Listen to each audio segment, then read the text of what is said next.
Hello guys, in today's video we are going to why Israel is so powerful. 7 factors working for Jewish people. 1. Value of education. One of the reasons Jewish are such big achievers is because there is a huge value attached to education in their culture.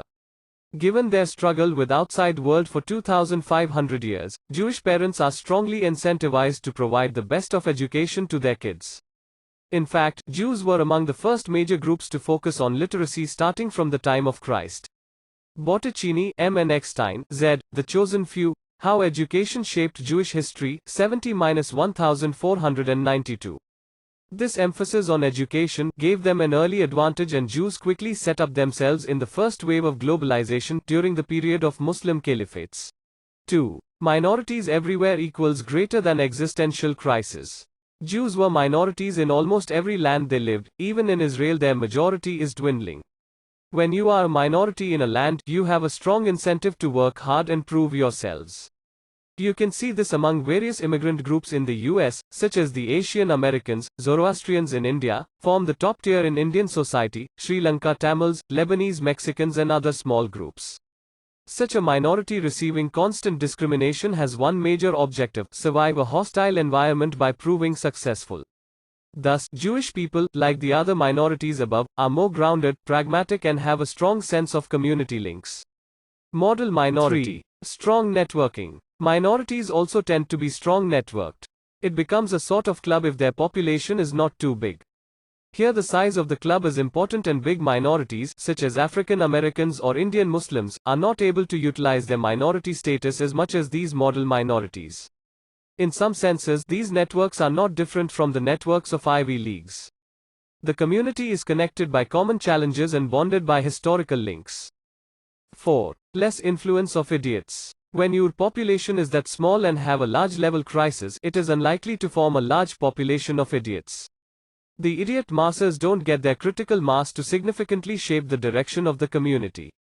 Thus, Israelis have less things to be ashamed of, even their ultra-cons.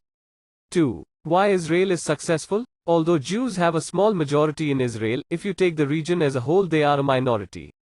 Thus, most of the above points hold true even for Israel. Other than this, they have the following benefits. 1. Constant external threat. Israelis have to constantly be ready to face a war.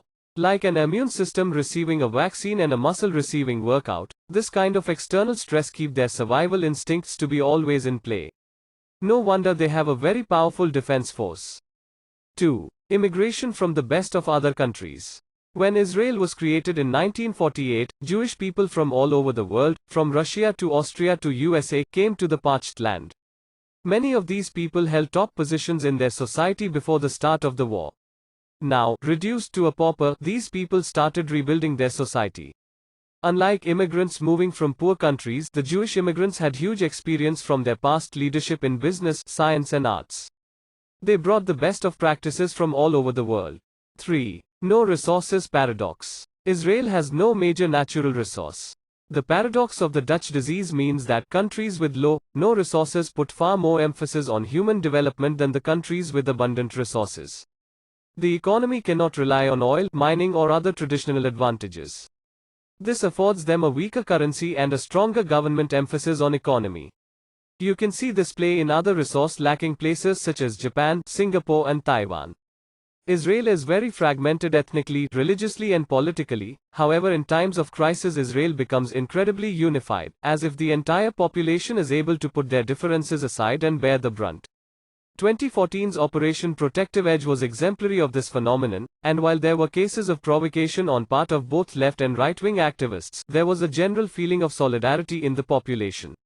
A major contributor to this is that most people are serving, have served, have a relative serving or know someone serving in the military.